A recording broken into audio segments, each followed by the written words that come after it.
Bah écoutez, Vatel en Tunisie a été implanté depuis 2002 déjà. Ça a été la première délocalisation du groupe Vatel dans le monde.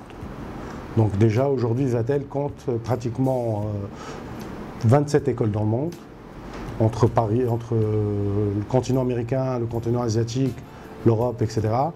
Et comme vous l'avez dit tout à l'heure, c'est devenu le leader mondial de l'enseignement hôtelier touristique.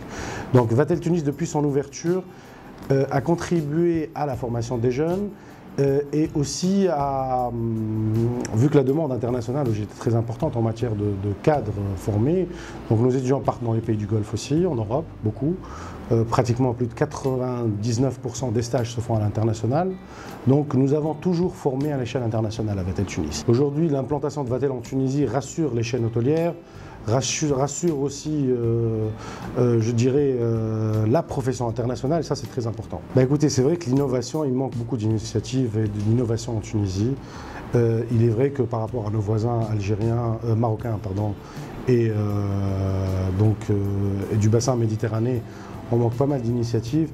Il faudrait essayer de créer de nouveaux événements en Tunisie, essayer de diversifier les festivals, créer d'autres événements. Je peux vous annoncer qu'on a contribué actuellement, et ça peut être une bonne chose je pense, Paris-Plage l'année prochaine, la Tunisie sera invitée de Paris-Plage. Donc on a discuté avec le maire de Paris, et qui a donné son accord préalable déjà, c'est un scoop il y a quelques jours.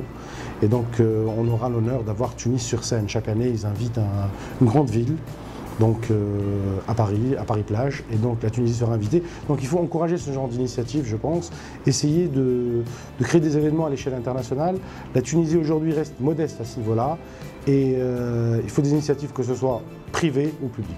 Pas du tout, pas du tout. Au contraire, nous avons déjà des hôtels qui existent, qui sont balnéaires. Qu'est-ce qu'on va en faire? On va les fermer? On ne peut pas. C'est pas possible. Donc il faut qu'on essaye de développer ça, faire ce qu'on appelle essayer de drainer d'autres méthodes de commercialisation. Par contre, ça c'est important.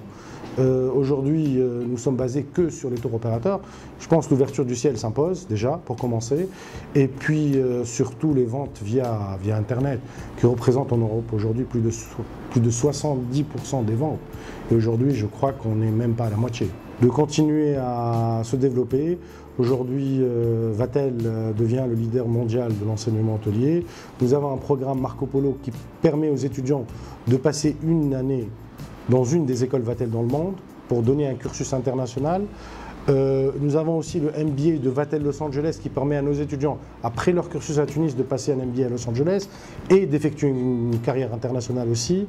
Et puis la recherche, je pense qu'on va beaucoup mettre l'accent sur la recherche avec les écoles Vatel dans le monde. Bah, c'est dommage que c'est la seule, comme vous l'avez dit, c'est la seule actuellement qui s'intéresse au tourisme culturel. On aurait voulu avoir plus d'initiatives à ce niveau-là, parce que la Tunisie est un pays culturel d'abord. Nous avons une histoire déjà qui est assez importante, donc il faut encourager ce genre d'initiative, et pas seulement Orange, mais il faut que d'autres opérateurs le fassent aujourd'hui, parce que c'est notre image de marque. La Tunisie, le tourisme en Tunisie est un secteur qui est un secteur assez important dans l'économie. Donc il faudra pencher sérieusement à essayer de développer ce genre d'initiative.